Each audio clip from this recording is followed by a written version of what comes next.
Well, we're now over a month into the vaccine rollout, and the Deputy First Minister, John Swinney, said they're making good progress. But some GPs are continuing to report problems with getting enough doses for the most vulnerable in our communities. Well, Hope Webb is here to tell us more. Hope, first of all, just start by giving us the latest picture, the very kind of up-to-date picture of vaccination programme in Scotland. Yeah, so the latest figures we have are from 8:30 this morning, and as of 8:30 this morning, over 334,000 people in Scotland have been given that first dose of the COVID vaccine. Now, we know that the cohorts currently being seen are the over 80s, care home resident. Christmas. To the US now, and President Biden's hit the ground running at the White House by signing a series of executive orders that overturn some of Donald Trump's key policies. Executive orders are laws the president introduces that don't have to be voted on by other politicians in Congress. They include making it mandatory to wear a mask in national government buildings during COVID. And the new president also removed emergency funding used to build a wall along the border with Mexico and ended a travel ban on some majority Muslim countries. The BBC's North America editor John Sopel reports on Biden's busy first day in office. Now, with thousands of mums and dads across Scotland having to deal with homeschooling on top of everything else right now, from a children's charity about the cost pressures on families. Children First reckons the stress of it all is a pressure cooker. The Scottish Government has confirmed remote learning is going to continue until at least the middle of February. Our Consumer Affairs correspondent Nick Sheridan has this report. Total respect to parents across the country. I know, I don't envy them. It must be so difficult for everybody, juggling everything all at once. I know. You've got a fact for us, don't you? I've got a question for you. What time it is? What time is it, Rebecca? It is just almost.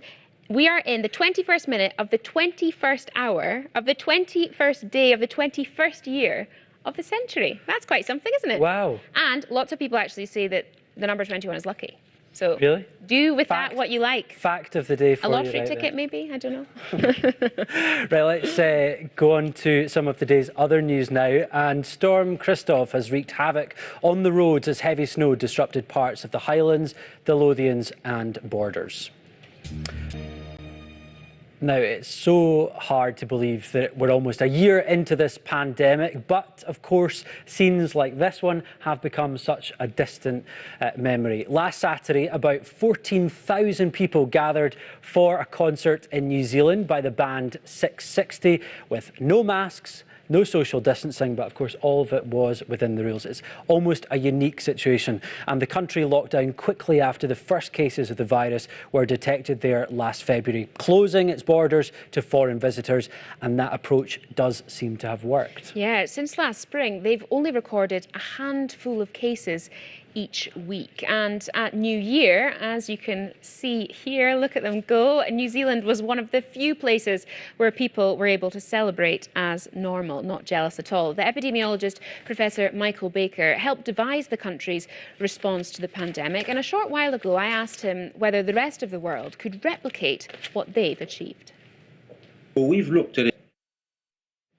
It's really, really interesting stuff, isn't it? How different countries are doing different things. But I think so many people will be looking at New Zealand in total envy, won't they? Absolutely. What was the chat we were saying a minute ago about it being... that Rebecca got all wrong.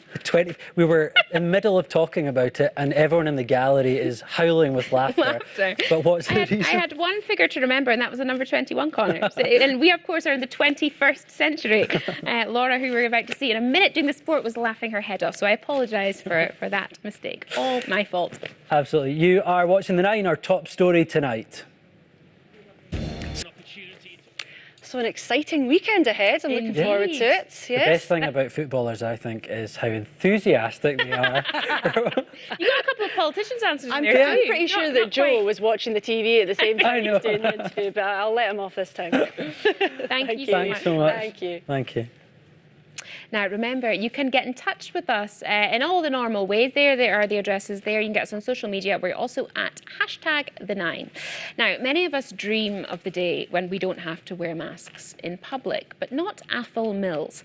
The 26-year-old from Coldingham in the Borders was born with a rare condition that causes the lymph nodes in his face to swell. He says covering up makes him feel less anxious and he would miss wearing a mask. He's been speaking to the Nine's Hazel Martin. Now, Burns Night next week is going to be pretty much like everything else at the moment, virtual and different to how it used to be. Yeah, you obviously can't invite people round to toast the National Bar due to COVID restrictions, but the comedian Janie Godley is having the whole world potentially round to her house with a free digital bash. Before we speak to her, here's a wee look at her work. Tricky conditions, but it just looks so beautiful, doesn't it, when you're sitting looking at the pretty pictures? Stunning image, stunning image. Thanks very much, Cosser. OK, until about a week ago, Nathan Evans was relatively unknown. He was a postie in Lanarkshire. He recorded tracks in his spare time and he uploaded them online from his bedroom. Well, that was until he went viral worldwide on TikTok for singing a sea shanty. Almost tripped up there. He's been featured on radio and TV globally, as well as closer to home here on the 9. And he's now signed a record deal with the same label representing Lady Gaga. A huge week for Nathan. And our reporter Aileen Clark has been catching up with him. Oh, we just love him, don't we? I think that guy is going places. Thanks very much for watching tonight. Good night.